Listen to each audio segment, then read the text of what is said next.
Olá, pessoal. Nós estamos aqui com o professor Fernando Haddad. Ele foi candidato à presidência nas últimas eleições e a gente vai bater um papo com ele sobre eleições, política, democracia. Tudo bem, professor? Muito prazer em estar com vocês, falar para os seus ouvintes, para os seus leitores. Uma honra muito grande estar aqui. Professor, minha primeira pergunta é o seguinte: como o senhor definiria o atual momento político do Brasil? Como é que o senhor acha que esse momento entrará para os livros de história? Olha, infelizmente, talvez seja o momento mais delicado da nossa história, porque nós temos três crises sobrepostas. Uma crise que veio a ocorrer de fora para dentro, que é a crise da pandemia, né? O coronavírus não é que tenha pegado o mundo de surpresa, porque o mundo tem mais de 10 anos que espera uma pandemia. Vários cientistas vêm alertando sobre os riscos de pandemia, sobretudo depois de 2015. Então, não pegou o mundo de surpresa, mas, evidentemente, é um evento extraordinário. A segunda crise é decorrência da má gestão da crise do coronavírus, que é a consequência econômica da crise do coronavírus. Os países que foram mais determinados em enfrentar o coronavírus já estão saindo do problema. E nós estamos no pico do problema. Ou seja, nós hoje poderíamos estar junto com os países da Europa, da Ásia, saindo da situação de isolamento e voltando às nossas atividades normais.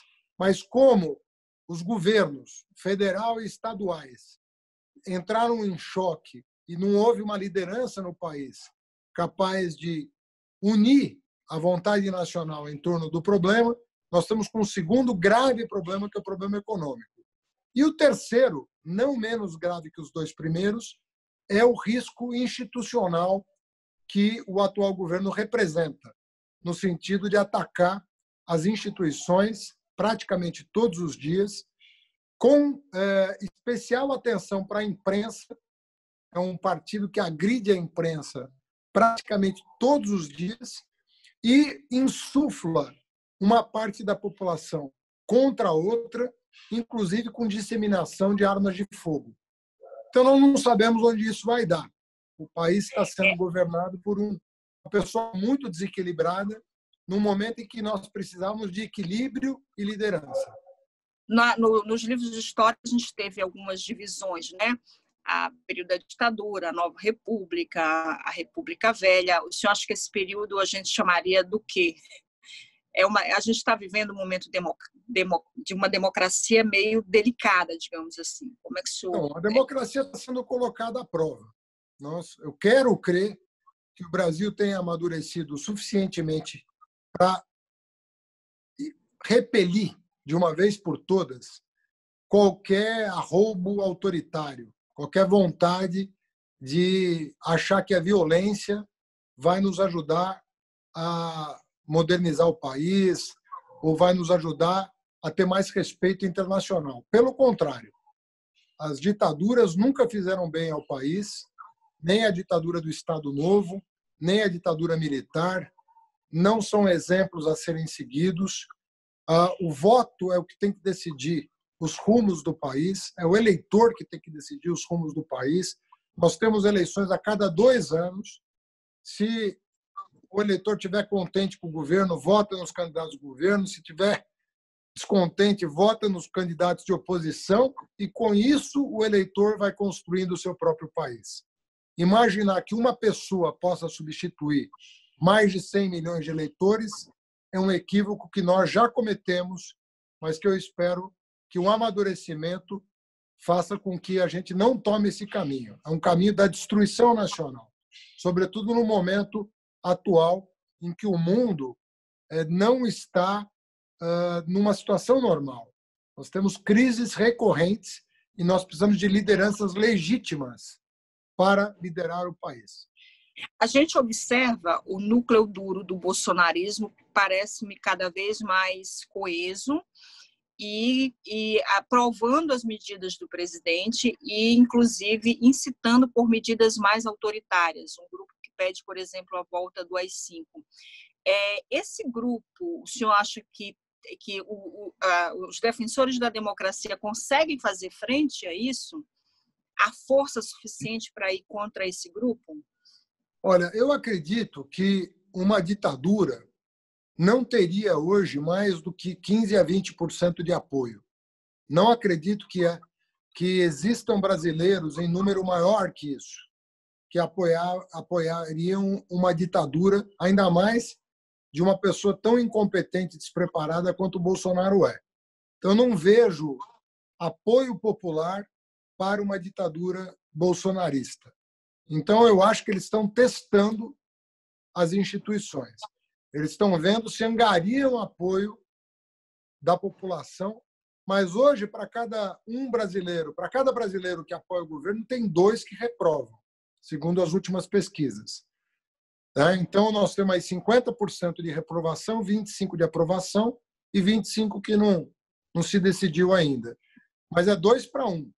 Então, não há ambiente, nesse momento, não há ambiente para nenhuma aventura, mas eles estão querendo criar esse ambiente. Eles estão tentando criar esse ambiente. E armar a população é uma forma de criar esse ambiente. Porque se começar a ter assassinatos na rua de adversários políticos, se essa turma bolsonarista começar a ir para a rua armada e matar um jornalista, matar um militante, matar uma liderança social, isso pode fazer uma escalada da violência, criar um constrangimento grande. E eu acho... na minha opinião, as mensagens em relação a isso têm sido muito claras do presidente. Inclusive, naquela reunião, ele fala em armar a população, etc. Não está faltando um posicionamento mais firme das instituições? Nota de repúdio, a gente vê aí a torta e direito. Não está cansando já? Você teve agora, nesses últimos momentos, uma ação do Supremo Tribunal Federal para, por exemplo, apreender computadores e celulares dos suspeitos de disseminar notícias falsas no Brasil, as chamadas fake news. Inclusive, 2 grandes empresários muito associados ao Bolsonaro são alvos da operação. Além disso, algumas deputadas que cerram fileiras com o bolsonarismo, a pior vertente do bolsonarismo, também foram alvos de ação da Polícia Federal por orientação do Supremo Tribunal Federal. Se nós começarmos a desmontar a máquina de mentiras do bolsonarismo, que ao fim e ao cabo foi o que lhe deu a vitória em 2018, você não tem a dúvida disso, a máquina de mentiras, de fake news, foi o que deu a vitória ao Bolsonaro. Se nós começarmos a desmontar isso, as chances de um assalto ao Estado, né, vão ser muito menores. Porque ele vive da mentira, ele precisa da máquina de fake news para ter uma base de apoio. Por falar em eleições de 2018, quais são as lições que essa eleição deixa?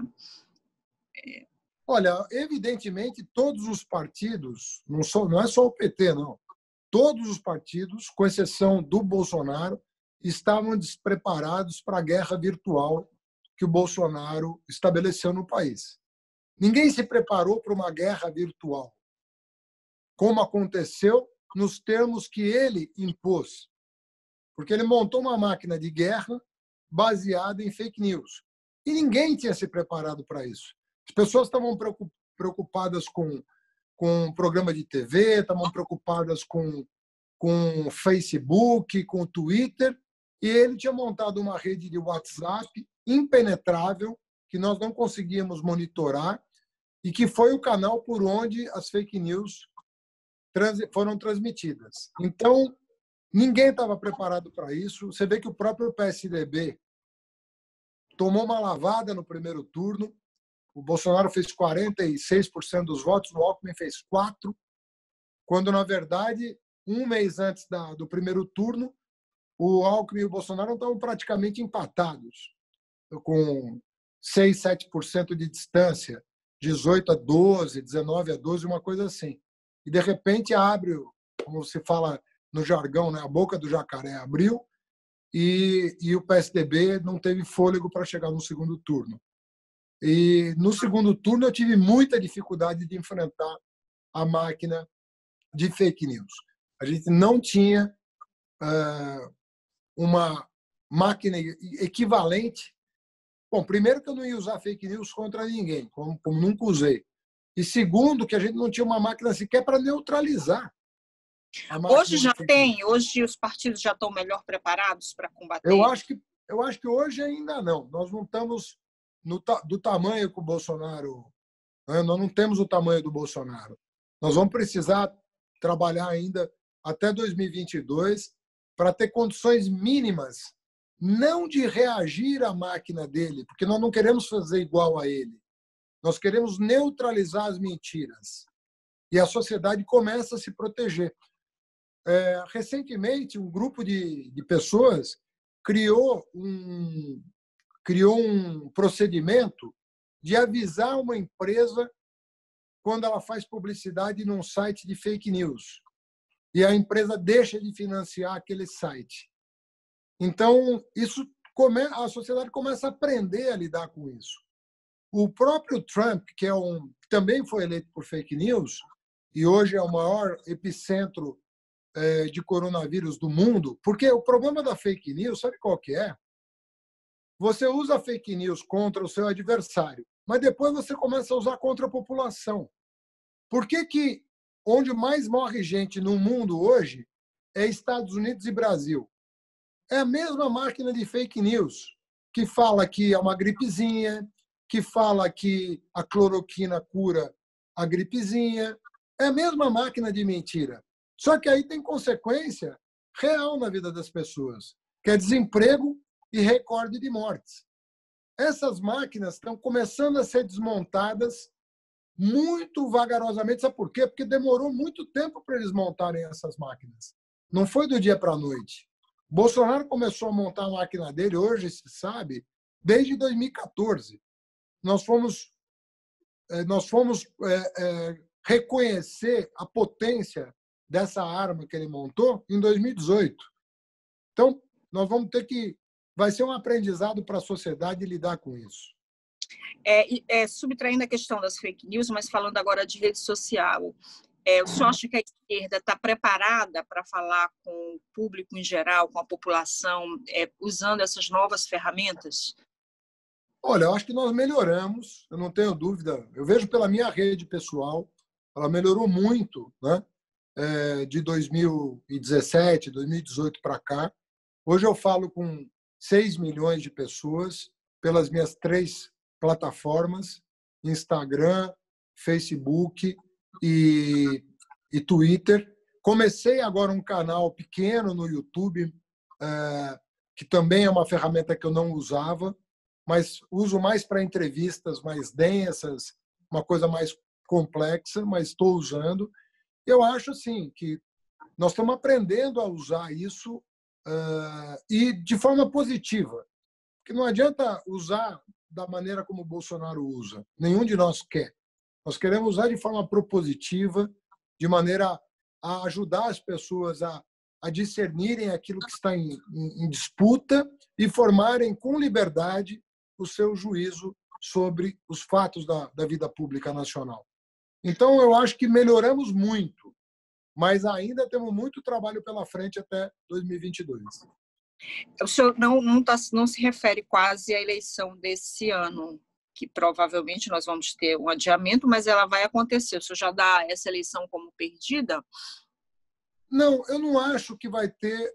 Na minha opinião, ela não terá o caráter que se supunha. Eu acho que as pessoas vão estar muito ainda afetadas na sua vida pela pandemia e pela crise econômica.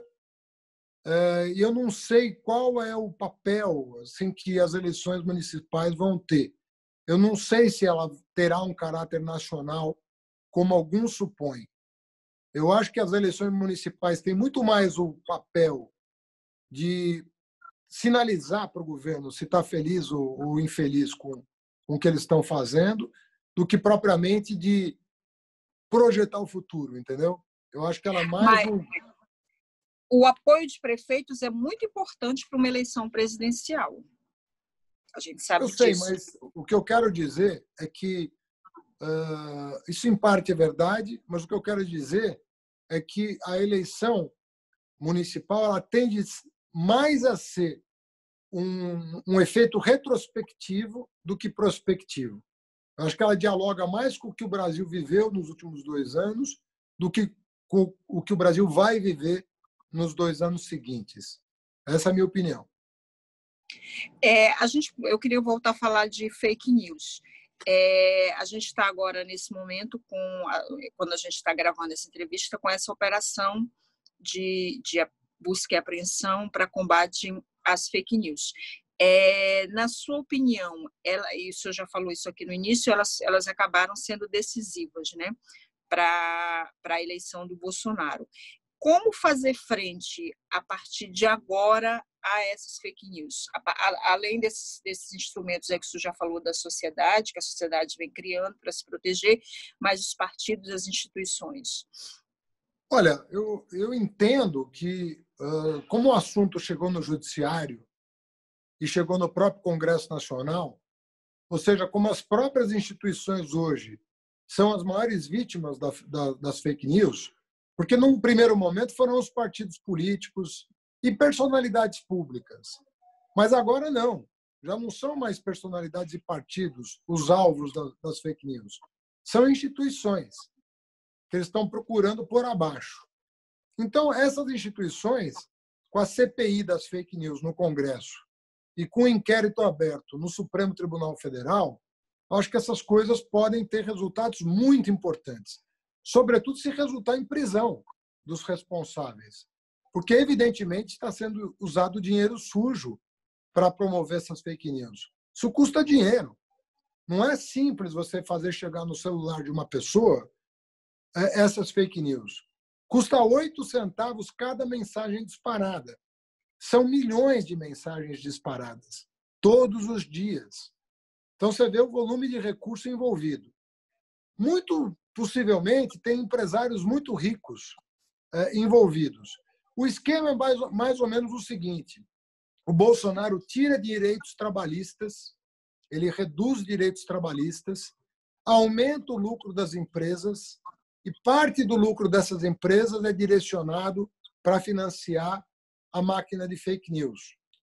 É mais ou menos esse o esquema, essa é a engenharia que foi criada. O sistema que se retroalimenta. O sistema se retroalimenta, porque esses empresários que estão engordando seus lucros com redução de salário são justamente os empresários que estão financiando a máquina de fake news do bolsonarismo.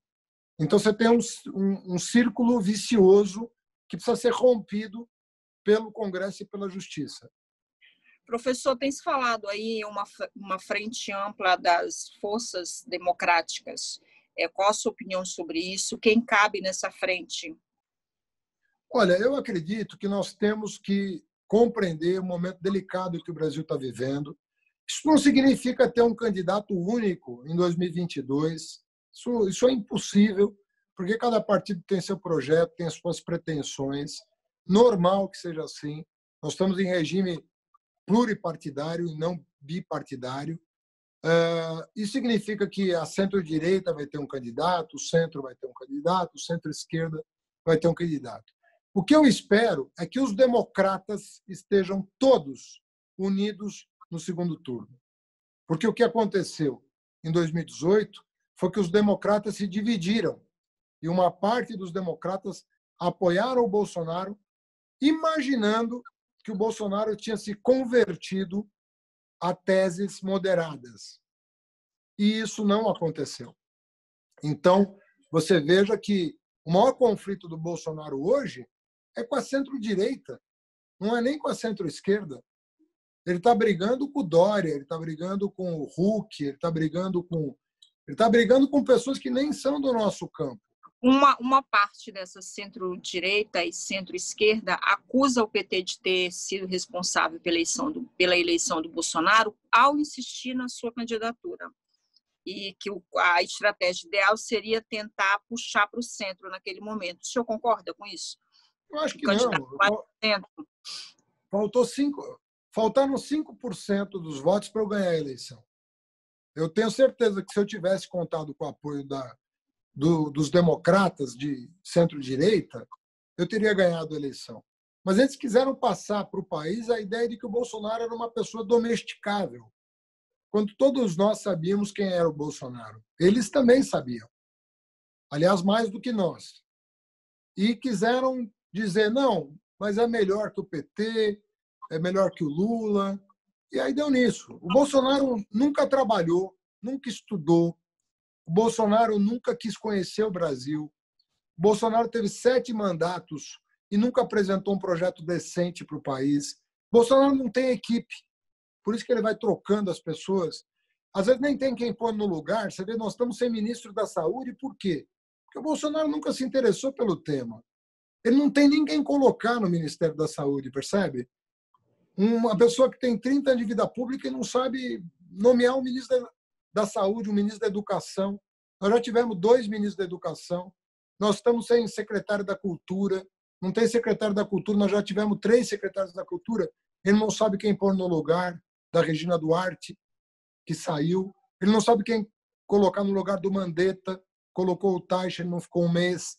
Ele não tem equipe, percebe? Então, ele vai atropelando.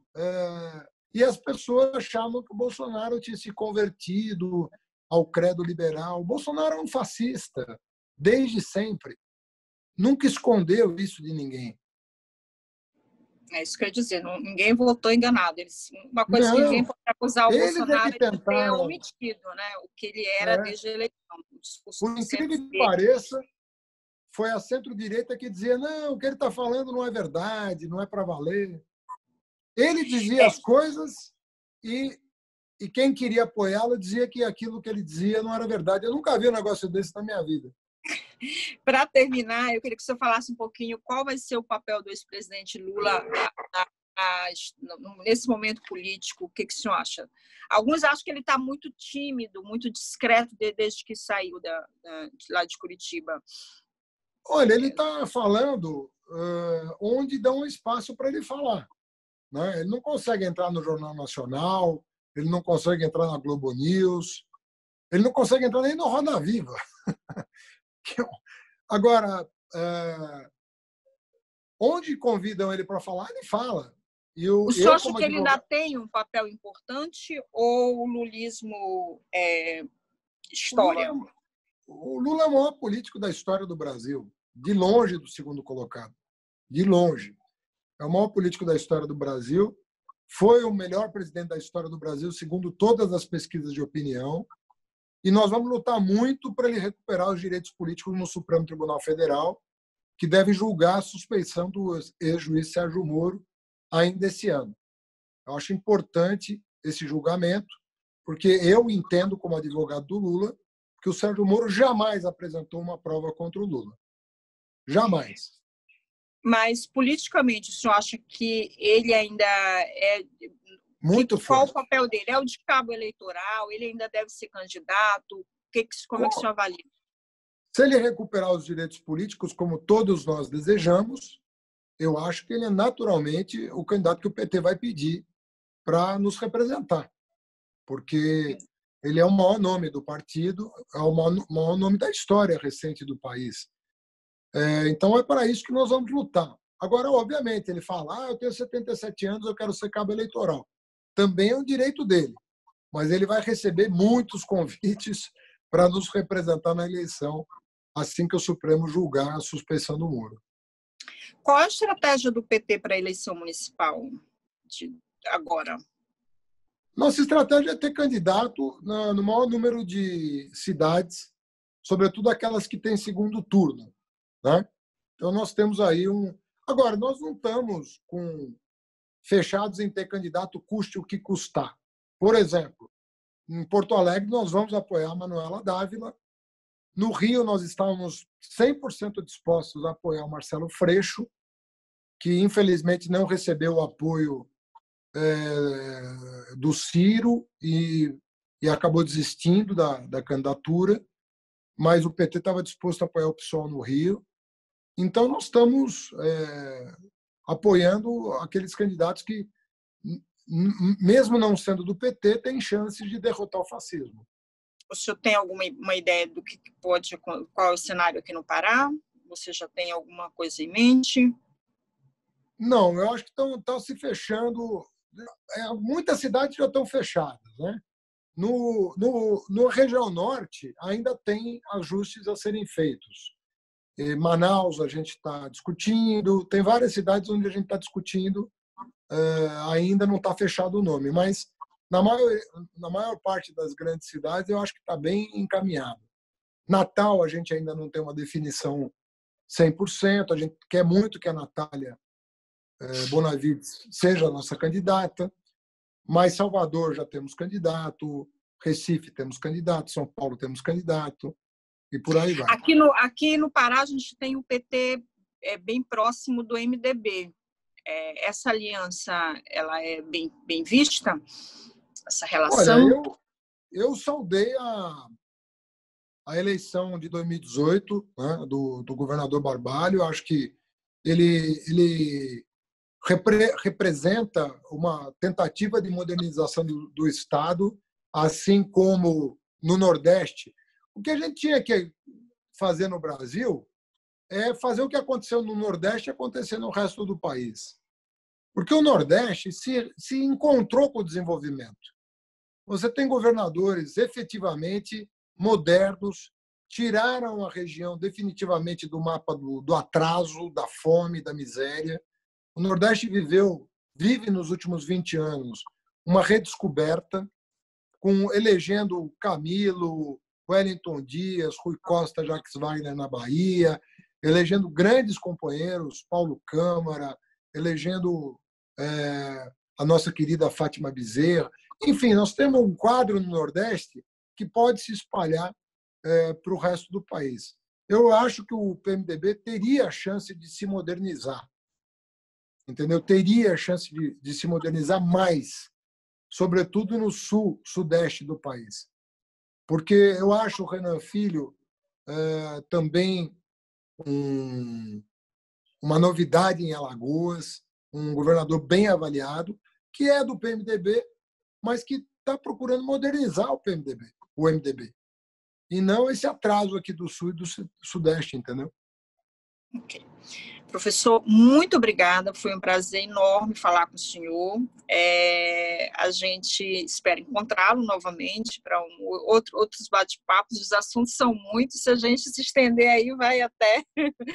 Fiquei muito feliz desse Estou à sua bate-papo. disposição. Muito prazer também falar com você. Um grande abraço para os seus leitores e ouvintes e eu fico à disposição para próximas oportunidades. Obrigada. Um abraço para você.